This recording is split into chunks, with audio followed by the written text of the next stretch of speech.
你好 welcome to New Zealand Chinese Language Week. 我的中文名字是麦凯平，英文名字叫 Brad。我来自新西兰的 Taranaki，现在住在南岛的基督城。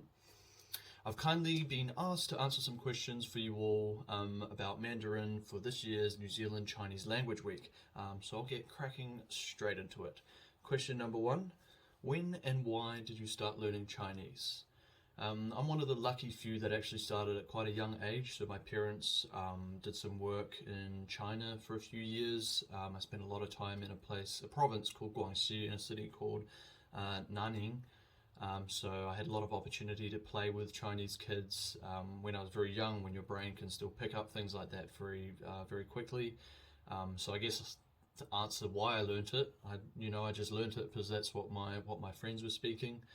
As I got older, I did a couple of years of Mandarin studies in New Zealand here through the New Zealand Correspondence School. I also did a couple of papers through Massey University, and since then I just keep up to scratch by doing vocab study, watching Chinese movies, and also just chatting with other Chinese people. That's the best way to keep it up, I reckon. Question number two: what is the best thing about learning Chinese? I'd have to say it's the opportunities that it affords you, which actually goes really nicely into question three, so I'll start on that. Question three is, what opportunities have you gained because of your Chinese learning? The biggest opportunity I ever got was to compete in a competition called the Chinese Bridge Competition. I've heard other people refer to it as the Mandarin Olympics. So essentially it's a competition for students who speak Mandarin from all over the world.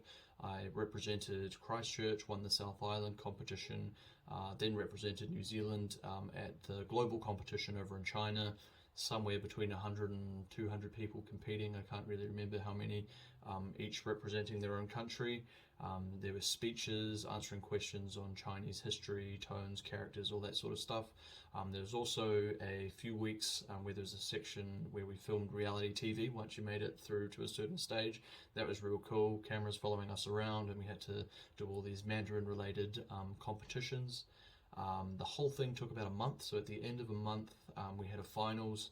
I had the good fortune of winning that, for which I am eternally grateful, and not only was that a big opportunity in and of itself, but that opened a whole bunch of other doors for me in terms of jobs that I got, also access to opportunities such as shooting advertisements for different companies, so I'd say that's probably the biggest thing that Mandarin has given me.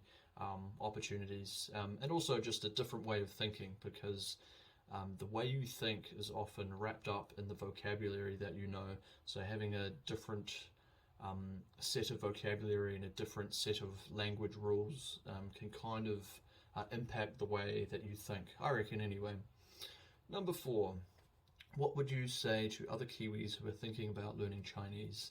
I'd say get started as soon as you can. So the younger you are, the more neuroplasticity the linguistic section of your brain has, so you'll pick it up quicker.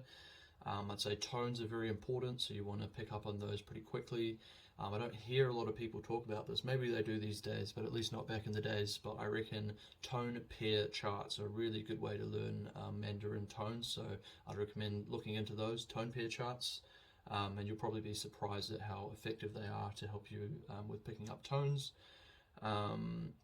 Also use an app such as Pleco. That's what I use for tracking your vocabulary learning. And lastly, the most generic advice that everyone gives, it's pretty cliche, but it is nonetheless true, which is immerse yourself in a Mandarin speaking environment if you want best results. Question number five: do you have a favorite Chinese word or expression? Why do you like it?